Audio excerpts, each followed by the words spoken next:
what's her face? Um, the the release the Kraken, the lawyer chick. That that there was all this evidence of tampering with votes, and like, I mean, it was adjudicated pretty thoroughly. Like, you can argue maybe there's gray area things, but there was not clear evidence that the vote was tampered on a But widespread basis. sure. So what I'm asking is, how do you specifically hold him to blame for fomenting that idea? Oh, I think he fucked up.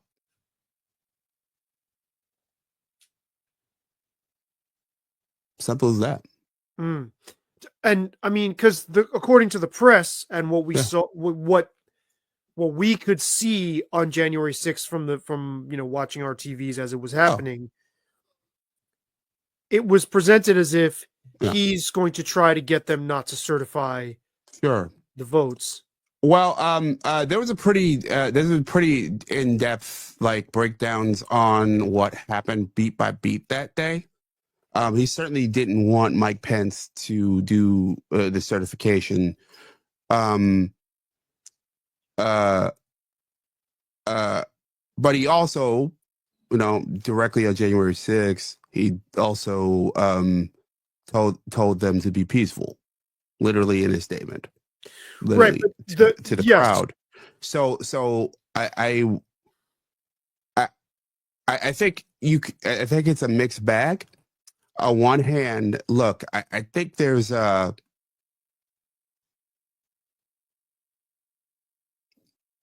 norm that I would prefer him follow.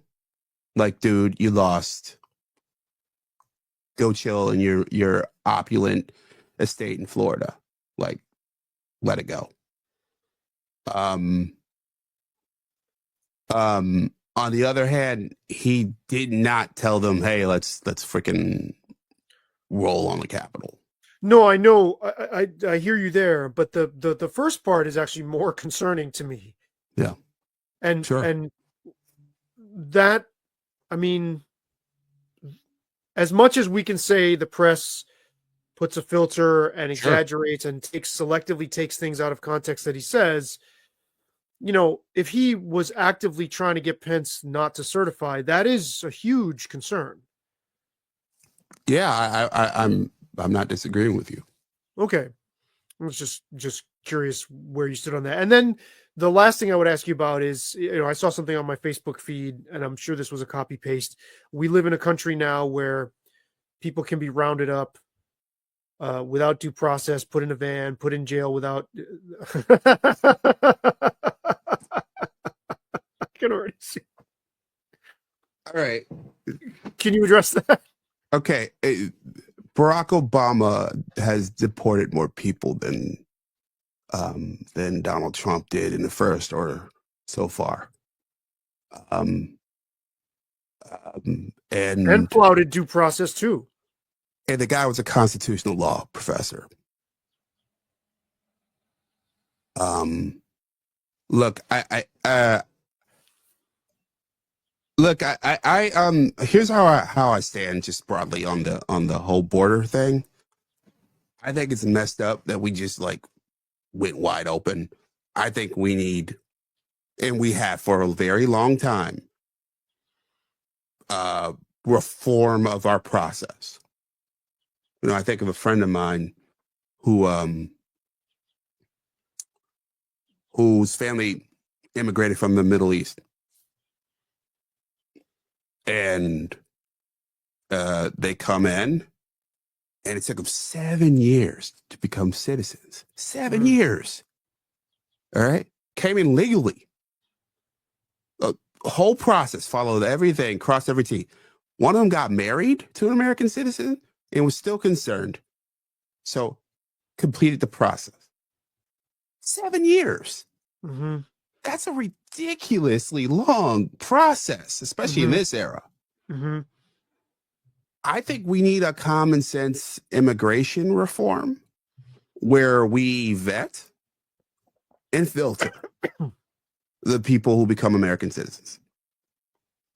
I am I'm I am open to having a flow of people from other countries coming in and being part of the process and being, paying taxes and working and all that. Great. And I think we're going to need it because if you believe, I think it's pretty set in stone where we are demographically. Immigration is going to help because we're getting old quick, and the working age population is going to be smaller over the next couple decades.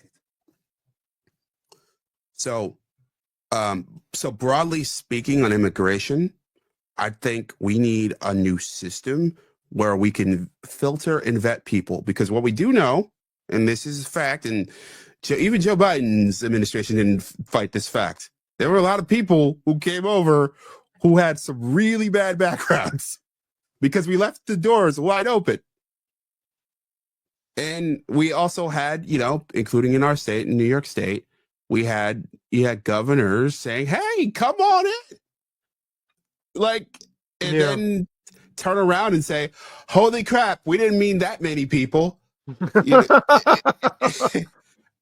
It's how it worked, right? So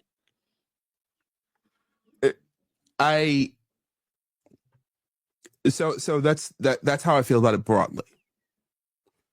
Okay, as for that specific thing, I'm a big civil liberties person.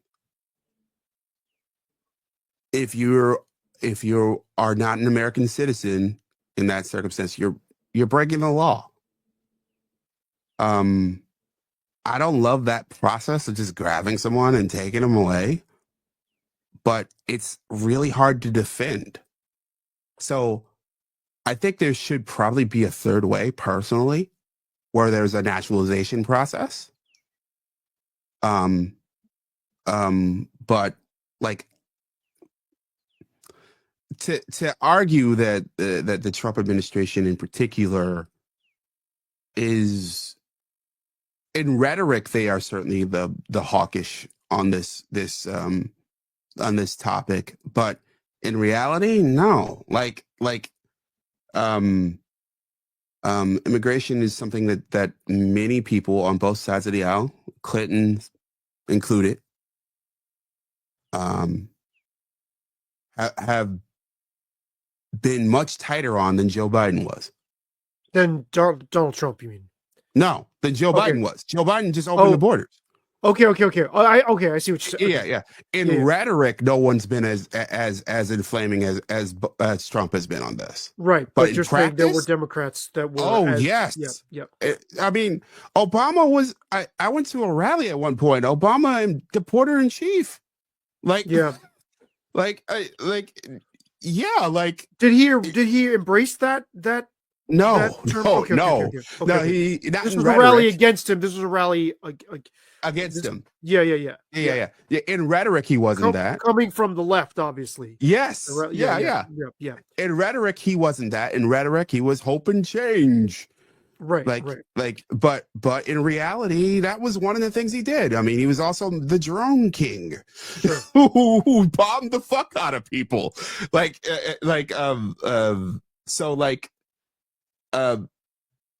think it's a I would, if it were me, I would have a different tact. I'd have a different tone. But I'm not president. Yeah, I mean, good luck with getting a different tone from Trump. But this is the thing, even where legitimate criticisms are being voiced, yeah, it's so hard to cut through the partisan. Without a doubt. Without a doubt. Not an even-handed. Because those criticisms are voiced in a way that to inflame.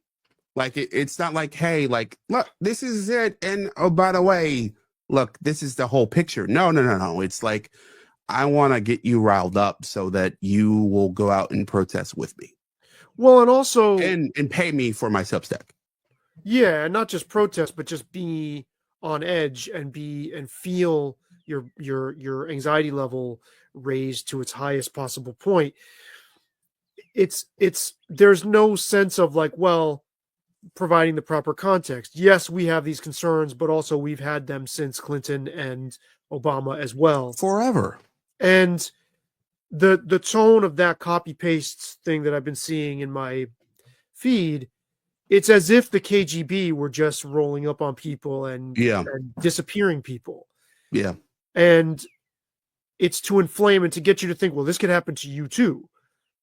And I even read that and I was like, Jesus, should I carry ID? I mean, I carry ID anyway, but should I like fucking carry a passport or something just to, I had that thought, like, are we there where some immigration, some ICE could just be like, nah, fuck you, come on. Which, I mean, I suppose could happen, but you're saying is far-fetched. I've never heard of that happening. Like random black people or just random people. Usually it's like from what I've understood, it's like reports and stuff like that, and like but I don't know all the ins and outs of ICE raids, but from what I understand, it's not just random like people. I mean, also I find it, I don't want to be like and nor am I like the entirely defender of the whole Trump agenda, because it's not the James Brown agenda. But what I think broadly, there is no like the nuance is lost, and partly it's the actor, meaning it's Trump, Mm-hmm. And how he goes about his messaging. Partly it's the timing. We're at this point where everything is in flame, when everything's all torn up. Another book. Fourth Turning is here. Yeah, Fourth Turning is here. your guy. All right. Fourth You Turning can is here. watch a James Brown live stream and play a drinking game for when he's gonna Yeah. refer to Neil Hell. We are deep in the Fourth Turning. And here's the original. Yeah, there's the original recipe. Oh, okay. So but that's not the Fourth Turning is here. Oh, so is that a reprint, like a revised, updated version next? of the? Yeah. So this is this came out in, I think, 97. Okay. And it reads like, the social tensions of today, the cultural tensions of today, most of it outlined here. So he was like Nostradamus of the like. Yeah, him and Neil Howe, him and Bill Strauss, and Bill Strauss has since died. And what this is the follow up, where it sort of goes into more detail, talk about things that they left out in the previous book, tells us more about how they believe things will play out. And one of the things is sort of this social, cultural, political polarization. They believe, and I wonder if this will happen, is that one party will essentially seize control,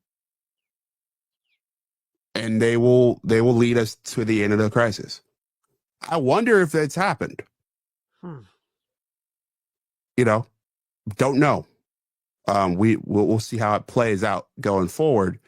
But that you go through this really the fractured period where you have this culture, social war, and then one party takes the reins of power, and and it's followed by usually some sort of massive either internal or external conflict, or both.